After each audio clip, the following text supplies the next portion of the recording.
कक्षा 12वीं इतिहास, स्वतंत्रता के दौर का अध्याय 14 विभाजन को समझना, और उसके तहत जो उपशीर्षक हैं वह है राजनीति, स्मृति और अनुभव। विभाजन क्या है, आखिर किसी देश का विभाजन कैसे होता है, क्यों हुआ, इन बिंदुओं पर चर्चा तो होगी ही। ऐसी क्या विवशताएं थीं जिसके कारण हमारे देश को दो टुकड़ों में टूटना पड़ा स्वतंत्रता के बाद, और इसके क्या अनुभव रहे। पिछले अध्याय में हमने पढ़ा है कि 1947 का जो स्वतंत्रता अधिनियम, इंडिया इंडिपेंडेंस एक्ट, जब पास होता है, पारित होता है, तो भारत के संवैधानिक विकास का यह स्वतंत्रता के पूर्व का अंतिम चरण, सबसे महत्वपूर्ण चरण साबित होता है। अंतिम और महत्वपूर्ण, इंडिया इंडिपेंडेंस एक्ट, अर्थात हिंदी में स्वतंत्रता अधिनियम, जिसे पारित किया इंग्लैंड की पार्लियामेंट ने, और वहाँ के पार्लियामेंट के पास होने के बाद भारत को स्वतंत्रता का एक तरीके से अधिकार मिलता है। भारतीय संविधान सभा की बैठक 14 अगस्त की आधी रात को होती है। रात के 12 बजे देश एक नई अंगड़ाई लेता है, और नई अंगड़ाई से तात्पर्य 12 बजे ब्रिटिश सत्ता का झंडा, यूनियन जैक, दिल्ली में सेरेमोनियल तरीके से उतारा जाता है, और उसी क्रम में भारत का तिरंगा ऊपर चढ़ाया जाता है। 15 अगस्त अर्थात 14 अगस्त की रात, और 15 अगस्त प्रारंभ होते ही जवाहरलाल नेहरू ने संविधान सभा को संबोधित किया, और उसका संबोधन बड़ा चर्चित रहा, विश्व प्रसिद्ध संबोधन है। उसकी कुछ पंक्तियां हम थोड़ा यहाँ सुने। आधी रात की इस घड़ी में जब दुनिया सो रही है, भारत जगकर जीवन और स्वतंत्रता प्राप्त कर रहा है। एक क्षण ऐसा आता है जो इतिहास में बहुत कम ही आता है, जब हम पुराने युग से नए युग में कदम रखते हैं, जब एक युग समाप्त होता है, और जब राष्ट्र की अरसे से दबी हुई आत्मा बोल उठती है। यह बहुत ही अच्छी बात है कि इस पवित्र क्षण में हम भारत और उसकी जनता की सेवा, और उससे भी बढ़कर मानवता की सेवा करने सौगंध लेते हैं। ये पंक्तियां नेहरू के उस विश्व प्रसिद्ध भाषण की हैं जो उन्होंने 14 अगस्त की रात को संविधान सभा में कही। इंडिया अवेक्स टू फ्रीडम, अंग्रेजी की उसकी पंक्ति, इंडिया अवेक्स टू फ्रीडम, और इसी पंक्ति के रूप में अंग्रेजी में यह भाषण बहुत प्रसिद्ध हुआ है। इस प्रकार 15 अगस्त 1947 को देश की स्वतंत्रता के साथ भारतीयों का शताब्दियों पुराना स्वप्न साकार होता है। शताब्दियों पुराना इसलिए कि ब्रिटिश सत्ता तो गई ही गई, उसके साथ जो बहुत समय से भारतीय मानसिकता गुलामी के दौर से गुजर रही थी, चाहे वो मुगल काल का वर्ष हो या मुस्लिम काल के वर्ष हों, लगभग 1000 ईस्वी से 1947 तक, अर्थात लगभग 950 वर्ष तक हम विदेशी ताकतों के मातहत गुलाम की तरह रहे। मुस्लिम सत्ता आई, उसके बाद मुगल सत्ता आती है, और उसके बाद अंग्रेज आते हैं, और अंग्रेज़ों के जाने के साथ ही 15 अगस्त को हम एक तरीके से स्वतंत्रता का अपना शताब्दियों पुराना सपना पूरा करते हैं, साकार करते हैं। तो 15 अगस्त 1947 की अहमियत इस बात पर बहुत है कि लगभग 1000 साल की हमारी दास्तां की कहानी यहाँ समाप्त, एक युग समाप्त। उसी की बात नेहरू जी करते हैं कि एक युग समाप्त होता है और नया आता है, और ऐसी घटनाएं बारंबार नहीं होती। ऐसी घटनाएं इतिहास में बहुत कम आती हैं। ये लाइन, ये पंक्ति इस बात की अहमियत, इस बात को अंडरलाइन करती है कि हमें 15 अगस्त 47 को जो मिली है स्वतंत्रता, उसकी अहमियत को, इम्पोर्टेंस को हमें पहचानना होगा, और पहचानने के बाद तदनुसार अपना ऐसा व्यवहार करना होगा कि हम स्वतंत्रता को, बड़ी मुश्किल से पाई हुई स्वतंत्रता को अक्षुण्ण बनाए रखें। भारतीय स्वतंत्रता अधिनियम जब ये पारित होता है तो उससे देश तो स्वतंत्र हो गया, किंतु भारतीयों की स्वतंत्रता प्राप्ति की प्रसन्नता को एक तरह का ग्रह लगा हुआ था, विभाजन के रूप में। बहुत बड़े हादसे के दौर से हमारा यह स्वतंत्रता वर्ष का काल गुजरा है। ये जो विभाजन होता है भारत और पाकिस्तान, भारत के जब दो टुकड़े होते हैं, तो इस विभाजन के फलस्वरूप जो सांप्रदायिक दंगे हुए, हिंसा हुई, बर्बरता हुई, इसने हमारी स्वतंत्रता से के नाम से मिलने वाली खुशी को बदरंग कर दिया। बहुत दाग धब्बे लगा दिए हमारी स्वतंत्रता के इस खुशियों पर। यद्यपि दोनों देशों के नेताओं ने, भारत और पाकिस्तान दोनों के नेताओं ने विभाजन के समय अल्पसंख्यकों की रक्षा का वचन तो दिया था, किंतु दुर्भाग्य से सांप्रदायिकता की जो आग थी, इतनी ज़्यादा गहरी थी, इतनी तीव्र थी कि नैतिक मूल्यों को जला के खाक में रख दिया और खाक कर दिया, और सांप्रदायिकता चारों तरफ उत्तर भारत में फैलती रही। लाखों करोड़ों की जिंदगी पलक झपकते कुछ ही दिनों में बदल गई। लाखों लोग अपने घरों से बेघर हो गए, शरणार्थी बन गए। लाखों लोग अपाहिज हो गए। लाखों लोगों के साथ मानवीय व्यवहार न करके बर्बरता की गई, और लाखों लोग अपने परिवार के लोगों को खो बैठे, लापता हो गए। उन्हें जीने के लिए अपनी तार तार जिंदगी नए सिरे से बुननी पड़ी इन लाखों लोगों को। स्वतंत्रता की खुशी तो इनसे कोसों दूर थी। ये तो बेचारे जीने के लिए, जिंदा रहने के लिए स्ट्रगल करने की नौबत कगार पर थे। स्वतंत्रता की खुशियाँ इनके लिए कोई मायने नहीं रखती थी। जनसंहार, हिंसा, विस्थापन, लोगों का गुमना, इस तरह के उदाहरण इतिहास में संभवतः कोई दूसरा नहीं है। जिस संक्षिप्त काल में इस तरह की बर्बरता, जनसंहार और न जाने क्या क्या हुआ, ऐसा उदाहरण कमोबेश दूसरा मिलना मुश्किल है। स्वतंत्रता की बात मैंने अभी प्रारंभ की, लेकिन सच्चाई तो ये है कि विभाजन के बाद की होने वाली घटनाओं ने इसे लील लिया, स्वतंत्रता की खुशी को लील लिया। इस अध्याय में हमारे अध्ययन का प्रमुख विषय 1947 में होने वाले देश के विभाजन के विषय में जानकारी देना है या प्राप्त करना है। स्वतंत्रता, याद रखें, 1947 में जो स्वतंत्रता के दौरान देश विभाजन हुआ, उसके संबंध में जानकारी।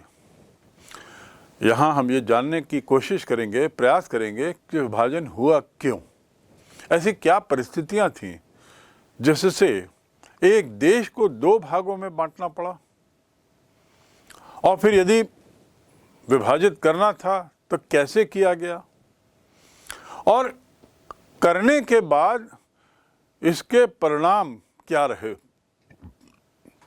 1940-50 का जो 5 वर्ष का काल है, इस काल में और इसके बाद भी कहना तो चाहिए, बल्कि आज तक, आज की तारीख तक जन सामान्य को किन किन दर्दनाक अनुभवों से गुजरना पड़ा, इसका एक खाका जहां हम खींचेंगे, जानने की कोशिश करेंगे। 1940 से 1950, और जैसा मैंने कहा, उस काल में जिस दौर से लाखों लोगों को गुजरना पड़ा, जिस त्रासदी से, बहुत से परिवार आज भी उसी दौर से गुजर रहे हैं, भले ही थोड़े बेहतर हो गए हों। इस अध्याय में विभाजन की मुख्य रूप से मौखिक स्रोत क्या हैं, अर्थात लोगों से बातचीत और साक्षात्कार, इसके माध्यम से हम समझने की कोशिश करेंगे कि आखिर विभाजन के मायने उनके लिए क्या थे। ये समझने की बात है कि मौखिक स्रोत अर्थात लोगों से बातचीत और साक्षात्कार इतिहास के पुनर्निर्माण में एक बहुत अहम भूमिका निभाते हैं, और यही स्थिति यहाँ भी है। विशेष रूप से साक्षात्कारों के द्वारा समाज के अतीत के ऐसे पहलुओं के विषय में जानकारी मिल जाती है जिनके विषय में अन्य स्रोतों से जानकारी नहीं। कुछ ऐसे बिंदुओं पर साक्षात्कार के दौरान प्रकाश पड़ता है जिसके बारे में हमें कोई अन्य स्रोत से ज्ञान नहीं मिल पाता या बहुत कम मिल पाता है। किंतु हमें यह भी याद रखना है, इसका मतलब ये नहीं कि साक्षात्कार में सही कही हुई बातों को 100% सही मान के स्वीकार कर लिया जाए। कई बार ऐसा होता है कि अनेक पहलुओं के इतिहास के पुनर्निर्माण में कई बार साक्षात्कार उपयोगी सिद्ध नहीं होते। इसलिए ऐसे विषयों के इतिहास के पुनर्निर्माण के लिए हमें अन्य स्रोतों की भी सहायता लेनी होगी। तो कुल मिला के अब हम जानेंगे विभाजन क्यों, कैसे, परिणाम, स्मृति, अनुभव। सबसे पहले हम चलते हैं बंटवारे के कुछ अनुभवों के बारे में, कुछ दास्तान लोगों की, क्या कहना है लोगों का जो इस बंटवारे से प्रभावित हुए। 1993 में एक भारतीय शोधकर्ता ने कुछ अनुभवों को इकट्ठा किया। 1993 घटना 1946, 47 से 1950, 51 तक की है। लगभग 35 साल बाद, 40 साल बाद एक शोधकर्ता अपने शोध के दौरान कई ऐसे लोगों से इंटरव्यू, साक्षात्कार करता है, साक्षात्कार लेता है जो लोग विभाजन से प्रभावित हुए थे। उस शोधकर्ता का मुख्य उद्देश्य था कि ये पता लगाना कि शताब्दियों से एक समाज में एक दूसरे के सुख दुख के साथी बनकर रहने वाले लोग 1947 में एक दूसरे के खून के प्यासे क्यों हो गए। पड़ोसियों ने क्यों एक दूसरे के साथ विश्वासघात किया, और ये कई 100 वर्षों से जब वो लोग साथ साथ रह रहे थे तो ऐसी क्या बातें हो गई कि जनसंहार उन्हीं लोगों के बीच में हुआ, विश्वासघात उन्हीं लोगों के बीच में हुआ, बर्बरता उन्हीं लोगों के बीच में हुई।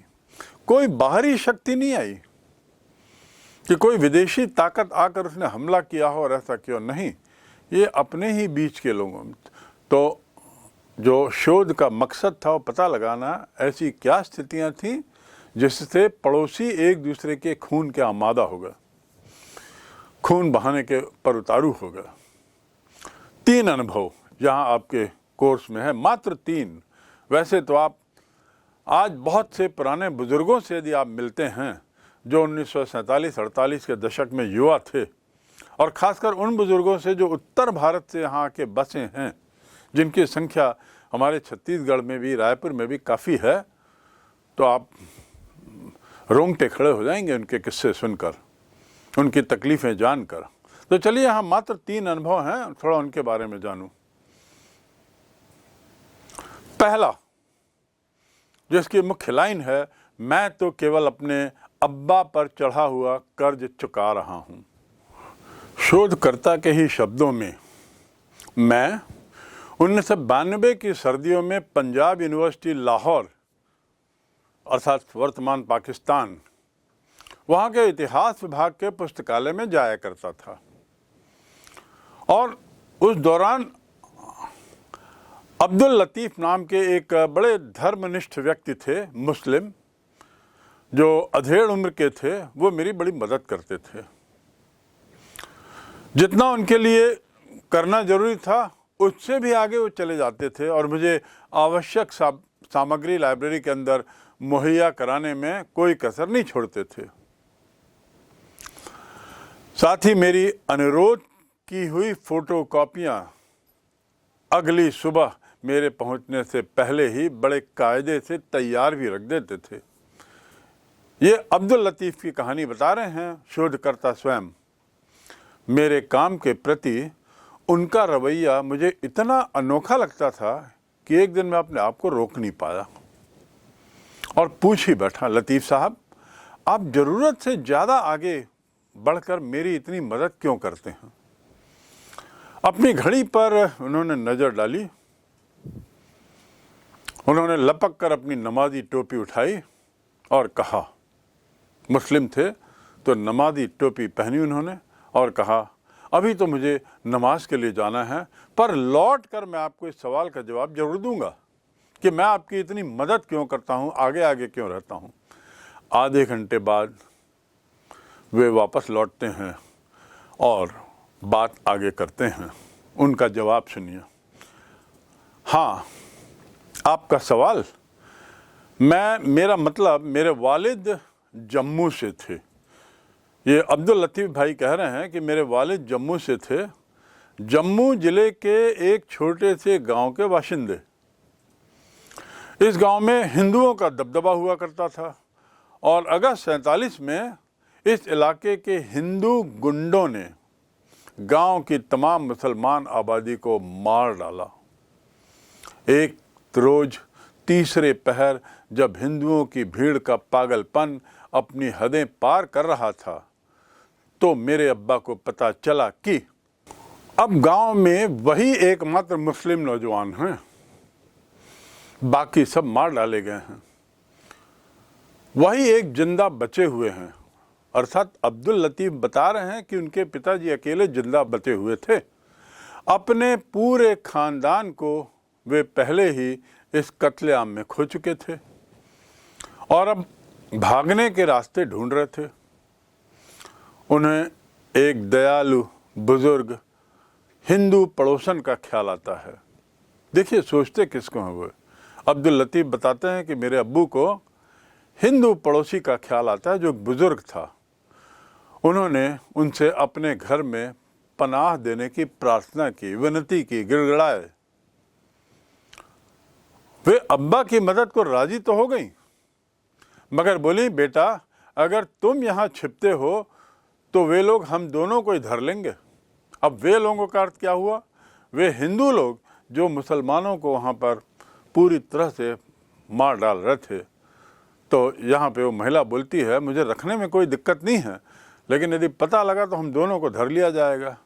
इससे किसी को फ़ायदा नहीं होगा। बेटा, ऐसा करो, तुम मेरे पीछे पीछे वहाँ चलो जहाँ इन लोगों ने मुर्दों के ढेर लगा रखे हैं। तुम वहाँ मुर्दे जैसे लेट जाना और मैं तुम पर कुछ लाशें डाल दूंगी। बेटा, सारी रात मुर्दों के बीच ऐसे ही लेटे रहना और सुबह पौ फटते ही सियालकोट की ओर दौड़ जाना, जी जान से दौड़ लगा देना। सियालकोट एक अन्य जगह का नाम है। महिला भी दहशत में थी, मना तो नहीं कर पाई। इतनी मानवता थी उस महिला में कि मना नहीं कर पाई अबू जान को, अब्दुल लतीफ़ के पिताजी को। लेकिन साथ ही चिंता जाहिर करते हुए उसने कहा कि मैं आपको वहाँ ले चलती हूँ जहाँ मुस्लिम लोगों की लाशें पड़ी हैं, उन्हीं लाशों में लेट जाओ और रात गुजार लो और फिर सुबह वहाँ से रवाना हो जाना। क्या दर्दनाक स्थिति, कल्पना करिए। अब अब्दुल लतीफ़ आगे कहते हैं, मेरे पिता, मेरे अब्बा ये सुझाव मान गए। फिर वे दोनों वहाँ गए जहाँ लाशें पड़ी थीं। अब्बा चुपचाप ज़मीन पर लेट गए और उस बूढ़ी हिंदू माई ने उनके ऊपर कई लाशें डाल दी। कोई करीब घंटे भर बाद कुछ हथियारबंद हिंदू दंगाई, उनका एक जत्था वहां आ पहुंचा और एक ने चिल्लाया जोर से कि लगता है किसी में कुछ जान बची है, और दूसरे लोग अपनी लाठियां और बंदूकों से इस ढेर में जिंदगी तलाशते हैं। कोई जिंदा बचा हो तो उसे भी मार डालें। और ऐसा बंदूक से, गोली से भूनते नहीं थे, पिटाई करते थे और उसमें मौत होती थी, बड़ी दर्दनाक मौत। कोई चिल्लाया, अरे उस लाश की कलाई पर घड़ी है। उसे एक लाश दिखी जिसकी कलाई पर घड़ी थी। उसने राइफल का कुंदा जोर से अब्बा की उंगलियों पर दे मारा। अब्बा बताते हैं कि घड़ी वाली कलाई की फैली हथेली को बिल्कुल बिना हिलाए रखना उनके लिए बहुत मुश्किल था। फैली वाली हथेली को बिना हिलाए, क्योंकि उसके ऊपर तो मारा गया था बंदूक का कुंदा। किसी तरह कुछ सेकंड के लिए ऐसा करने में वो कामयाब रहे। तभी दंगाइयों में से एक बोला, अरे घड़ी ही तो है, चलो यहाँ से, अब अंधेरा होने लगा है। अब्बा जी की जान में जान आई। अब्बा जी की तकदीर थी कि वे लोग चले गए और मेरे अब्बा पूरी रात उन लाशों के नीच चोटिल हाथ के साथ लेटे रहे। उस माहौल में जहाँ लाशों का भंडार था, उसमें निष्क्रिय होते हुए लेटे रहे। सुबह की उजास होते ही वे सचमुच उस बूढ़ी महिला, हिंदू महिला के अनुसार अपनी जान लेकर भागते हैं और सियालकोट पहुंचने से पहले वो रास्ते में कहीं नहीं रुके। आगे ये लाइब्रेरियन बोलते हैं, अब्दुल लतीफ़ जी, शोधकर्ता को, मैं आपकी मदद इसलिए करता हूं कि एक हिंदू माई ने मेरे अब्बा की मदद की। मैं तो सिर्फ अपने अब्बा पर चढ़ा हुआ कर्ज चुका रहा हूं। मैंने कहा, मगर मैं तो हिंदू नहीं, सिख खानदान से, या हद से हद एक मिले जुले हिंदू सिख खानदान से हूं। शोधकर्ता के ऐसा कहने पर कि मैं प्योर हिंदू नहीं हूं, तुरंत अब्दुल लतीफ़ जवाब देते हैं, मैं ठीक ठाक नहीं जानता कि आपका मजहब क्या है, किस हद तक आप हिंदू हो, किस हद तक सिख हो, क्या हो, मैं नहीं जानता। इतना ज़रूर जानता हूं कि आप मुस्लिम नहीं हो, आप केश भी नहीं रखते और मुसलमान नहीं हैं। सो मेरे लिए तो आप हिंदू ही हैं, और जो मैं थोड़ा बहुत आपके लिए करता हूं वो इसलिए कि एक हिंदू माई ने मेरे अब्बा को बचाया था। ये एक अनुभव शोधकर्ता के कानों सुना हाल। दूसरा अनुभव, जिसका शीर्षक है, बरसों हो गए मैं किसी पंजाबी मुसलमान से नहीं मिला। ये दूसरी घटना है, शोधकर्ता के द्वारा खुद अनुभूत की गई। शीर्षक पुनः दोहरा दूं, बरसों हो गए मैं किसी पंजाबी मुसलमान से नहीं मिला। शोधकर्ता का ये दूसरा अनुभव, जो लाहौर के एक यूथ हॉस्टल के मैनेजर के विषय में है, वो कुछ ऐसा है। यह भी क्षेत्र भी वर्तमान पाकिस्तान में है, लाहौर। मैं जगह की तलाश में हॉस्टल गया था और वहाँ मैंने तुरंत अपनी नागरिकता घोषित कर दी। मैनेजर ने कहा, आप हिंदुस्तानी हैं, इसलिए मैं आपको कमरा तो नहीं दे सकता, मगर आपको चाय ज़रूर पिला सकता हूँ। मैं फिर से बता दूँ ये किस्सा। शोधकर्ता, मैं जगह की तलाश में हॉस्टल गया, वहाँ मैंने अपनी नागरिकता बताई। मैनेजर तुरंत जवाब देता है, कहता है, आप तो हिंदुस्तानी भाई, इसलिए मैं आपको कमरा नहीं दे सकता, क्योंकि ये लाहौर की बात है, मगर आपको चाय पिला सकता हूँ और एक किस्सा सुनाता हूँ। इतने ललचाने वाले प्रस्ताव पर, क्योंकि ये मेरे शोध के दायरे में था, मैं ना कैसे कह सकता था। मैंने तुरंत हामी भर दी। मैनेजर ने शुरू किया। 50 के दशक के शुरुआती हिस्से में मेरी पोस्टिंग दिल्ली में हुई थी। 50 का दशक अर्थात 50 के बाद की घटना, 50, 51, 52, 53। मेरी पोस्टिंग दिल्ली में हुई थी, वो मैनेजर कहते हैं। मैं ध्यान से सुन रहा था, शोधकर्ता कहता है। मैनेजर कहते हैं, मैं वहाँ पाकिस्तानी दूतावास में क्लर्क था। मेरे एक लाहौरी देश ने मुझे एक रुक्का अर्थात एक छोटी चिट्ठी दी थी जो कभी उसके पड़ोसी रहे एक व्यक्ति को देने का अनुरोध था।